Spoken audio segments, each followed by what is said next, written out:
I always thought I knew every inch of that backyard. It was small but cozy, a space where Rex, our spirited golden retriever, spent most of his time. He had this way of making even the mundane feel magical, darting between the trees, sniffing at every fallen leaf, and of course digging holes. But that afternoon, something was different again. Rex, I called out with a laugh, seeing him energetically digging in his favorite corner. It was such a familiar sight that I almost dismissed it, but the way his paws moved feverishly, churning up the dirt, caught my attention. His tail wagged like crazy, his entire body humming with excitement. It wasn't the usual playful digging. He was on a mission. She and I moved closer, curiosity nudging me forward. Emily, my wife, glanced out the kitchen window, her face mirroring my confusion. "What's he up to now?" she called, her voice tinged with amusement. Before I could answer, Rex paused, his nose deep in the ground, and emerged triumphantly with something clamped between his teeth. A box, small, weathered, covered in dirt, but solid. My heart skipped a beat. "What you got there, buddy?" I asked, crouching down.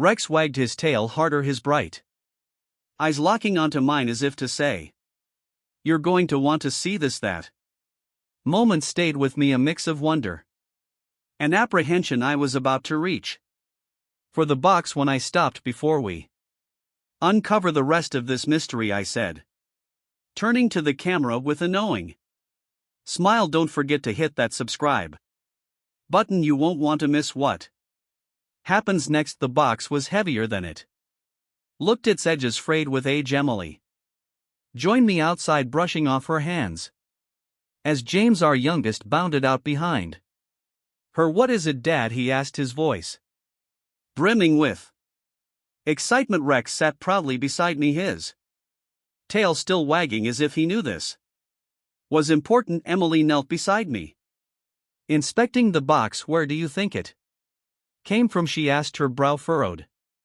"Could it be from the previous owners?" It wasn't an unreasonable guess. The house had stood here for decades, a modest structure tucked into a quiet neighborhood. Still, something about it felt significant. The lock was rusted, its once gleaming metal bled by time. I ran my fingers over it, feeling a strange sense of connection. "Let's see if we can get this open," I said, rising to grab some tools from the garage. When I returned, James and Rex were still by the box, the boy whispering conspiratorially to the dog as if they shared a secret. It took a bit of effort, but finally, with a sharp snap, the lock gave away. The lid creaked as I lifted it, revealing an assortment of items, photographs, letters, and something that glinted faintly in the sunlight. "Are those coins?" James asked, reaching for one of the shiny objects. Emily stopped him gently, her eyes scanning the contents with curiosity. What caught my eye first was a folded piece of paper, yellowed with age. Unfolding it carefully, I saw a message written in elegant, looping handwriting. "To the finder of this box," it began, "know that its contents hold a story lone, buried but not forgotten. Perhaps they will guide you to something greater." The words sent a chill down my spine. I looked at Emily, her expression mirroring my own intrigue. James, oblivious to the weight of the moment, pulled out a photograph. It was of a family, parents, children, and a dog sitting proudly at their feet. "Look," he exclaimed, "it's like us." I smiled faintly, but couldn't shake the feeling that we'd stumbled onto something far bigger than we could understand. Rex nudged my hand as if reminding me that he had found the box for a reason. His eyes held a knowing gleam, one that made me wonder if he understood more than he let on. That night, the box became the centerpiece of our living room. We spread its contents across the coffee table, each item sparking more questions than answers. Emily carefully sorted through the Photographs while James held the coins. Up to the light, marveling at their intricate designs. Meanwhile, I couldn't stop rereading the letter to the finder of this box. I murmured aloud again, my voice trailing off as I reached the end. The note was cryptic, hinting at a secret, but offering no concrete answers. Do you think it's just a sentimental keepsake? Emily asked, her tone skeptical yet intrigued. I don't know, I replied, turning over a photograph in my hands. The black and white image showed a young woman standing by a tree that looked eerily similar to the one in our backyard. Look at this, I said, holding it up. Doesn't that tree seem familiar? Emily leaned closer, squinting. It does, but that could be a coincidence. This house is old. Who knows how many trees have stood here over the years? She sounded logical, but her expression betrayed a flicker of doubt. James, oblivious to our growing unease, had moved on to another find, a small engraved locket. What's this? He asked, prying it open with his tiny fingers. Inside was a faded photo of a dog, a golden retriever, much like Rex. It looks like Rex, he exclaimed, laughing. The resemblance was uncanny. I stared at the image, my chest tightening. It's probably just a popular breed, I muttered, though the words felt hollow. Something about the discovery felt deliberate. Rex, who had been lying at our feet, suddenly perked up. He let out a low bark, his gaze fixed on the back door. What is it, boy? I asked, but he didn't move. Instead, he let out another bark, this one louder, more insistent. Emily glanced at me nervously. Maybe he's sensing something, she suggested, her voice barely above a whisper. I forced a smile, trying to dismiss the tension. It's probably nothing, I said, but deep down I wasn't so sure. The air in the room grew heavier, as if the weight of the box's history had settled over us. I couldn't shake the feeling that opening it had stirred something. Rex, now standing by the door, turned to look at me, his eyes filled with an intensity that sent a shiver down my spine. The next morning I found pacing near the spot where he'd unearthed the box. His behavior was unusual, restless, as if he were waiting for something. What's going on with you, boy? I asked, stepping out into the yard.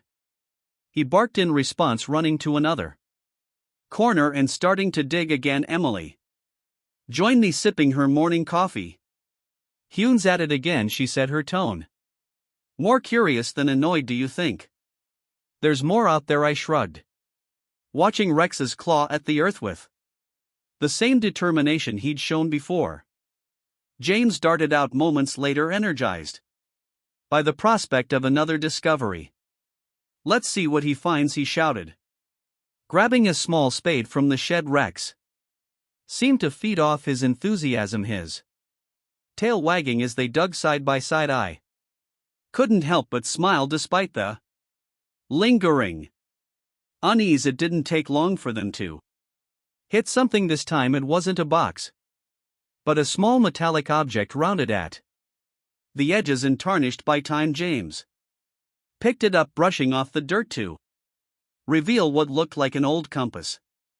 Cool, he exclaimed, turning it over in his hands. Emily took it from him, examining it closely. It's beautiful, she said, running her fingers over the intricate engravings. But what's it doing here? The question hung in the air unanswered. Rex barked again, his focus shifting to another part of the yard. He wasn't done yet. By midday the backyard had turned into a patchwork of freshly dug holes.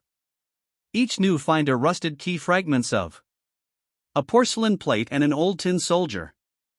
Felt like a piece of a puzzle we couldn't yet see. Emily's skepticism began to waver. It's like he's leading us, she admitted quietly, glancing at Rex with newfound respect. But not everything felt like a game that night. As I sat in the living room sorting through the day's discoveries, I noticed something Odd about the compass, its needle didn't point north, instead it seemed to pull toward the backyard, quivering slightly. As I turned it in my hands, I showed Emily, my voice hushed. What if it's not broken? What if it's pointing to something specific? She stared at me, a mix of curiosity and concern in her eyes. Before she could respond, Rex let out a sharp bark from the kitchen, his nose pressed against the back door. The message was clear, the mystery wasn't over. Rex's determination became our guiding force. Each day he led us to new spots in the yard, and every find added another layer to the story. The compass continued to baffle us, its needle unwaveringly pointing toward the oldest tree in the yard, a massive oak that stood like a sentinel in the far corner. That tree must be important, I said, staring at it with a mix of awe and curiosity. Emily agreed, her voice soft but firm. It's been here longer than any of us. Maybe it's hiding something. James, ever the adventurer, suggested we dig around it, his excitement bubbling over. But something about the tree made me hesitate. It felt sacred, like disturbing it would awaken more than we bargained for that evening. As the sun dipped below the horizon, I decided to revisit the photographs from the box. One image in particular caught my eye. It showed the oak tree, but in the background was a faint outline of a woman. She was partially obscured, her figure ghost-like. Emily, look at this, I said, holding the photo up to the light. She studied it closely, her brow furrowing. Do you think it's Margaret, the one mentioned in the letters? Her question sent a chill down my spine. Margaret's name had come up repeatedly in the diary, each mentioned painting her as the protector of some great secret. But who is she really, and what did she want us to find? The diary itself became our road map. Each page revealed snippets of her life, her struggles, and her connection to the land. One passage stood out: the oak will guard what I cannot, only those with pure intentions will find the truth. It felt like a challenge, one that Rex seemed more than willing to accept. The next morning, Rex stood at the base of the oak, his tail wagging but his posture firm. He pawed at the ground gently, almost reverently, as if he understood the importance of the task. Emily joined me, shovel in hand. Are we really doing this? She asked, her voice a mix of excitement and trepidation. I nodded, feeling a strange mix of emotions. We've come this far.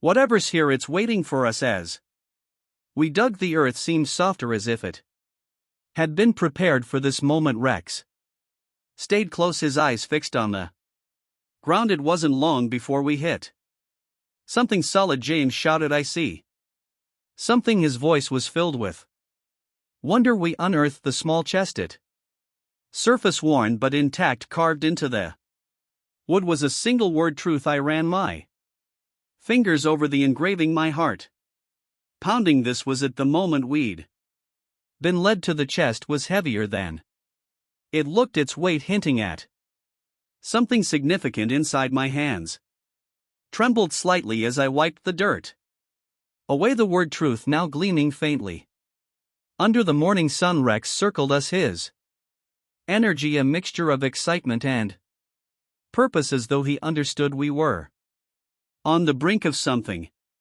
extraordinary. Emily knelt beside me, her voice a whisper. What do you think is inside? I didn't answer. I wasn't sure. My fingers found the latch, which creaked as I forced it open. The lid lifted slowly, revealing its contents: a stack of faded letters, a journal bound in dark leather, and at the very bottom a small velvet pouch. James, unable to contain himself, reached for the pouch. Careful, son, I said, my tone firmer than I intended. He handed it to me, his eyes wide with anticipation. The pouch felt delicate, almost fragile, as if it had been untouched for decades. I opened it carefully, tipping its contents into my hand. Out fell a ring Gold with an emerald stone that shimmered faintly despite the years. It's beautiful, Emily murmured, leaning closer. But it wasn't just the ring that caught my attention. Inside the bandon inscription read, "For those who seek with courage, the path will reveal itself." My pulse quickened. The words felt like a clue, a challenge. Even the journal, too, was filled with cryptic notes and sketches. Margaret's voice came alive through her entries, each one more urgent than the last. One passage stood out: "The truth lies not in the treasure but in the journey. The oak is only the beginning." I read it aloud, my voice unsteady. Emily frowned. "The beginning? Does that mean there's more?" James chimed in, his excitement renewed. "Like a treasure hunt," he exclaimed, but for me the weight of Margaret's words felt heavier. This wasn't about gold or riches, it was about something deeper, something tied to this land, this family. And Rex, as if on cue, Rex barked sharply, startling this all. He stood facing the tree, his body tense, his gaze fixed on a spot just beyond it. I followed his line of sight, my breath catching there, carved faintly into the bark was another inscription. "Look within." Within, Emily repeated, confusion in her voice. Within what? But I already knew. Grabbing the journal, I flipped to the final entry, my heart racing. The last words Margaret had written were simple but chilling. "The oak holds what I could not protect. Let it guide you." It was then that Rex began pawing at the base of the tree again, his urgency growing. "There's something else here," I whispered, a mixture of fear and anticipation coursing through me. Together we dug deeper, uncovering another box, smaller, metallic, and sealed tightly this time. The contents were different. Inside were maps, documents, and a photograph of a young girl. Margaret, her eyes seemed to stare directly at me, filled with both sorrow and hope. Beneath the photo was a single sheet of paper, the words written boldly across it, "Find the path and the truth will follow." It was clear now this wasn't the end, it was only the beginning. The discovery of the second box left us reeling. The maps were old, hand-drawn, with markings leading to places I didn't recognize. Emily spread them across the kitchen table that evening, tracing the paths with her fingers. "It's like she's leaving breadcrumbs," she said softly. Rex lay at her feet, his eyes watchful, as if guarding the secrets we'd uncovered. James, brimming with excitement, chimed in. "We have to follow it, right? It's like an adventure." His enthusiasm was contagious.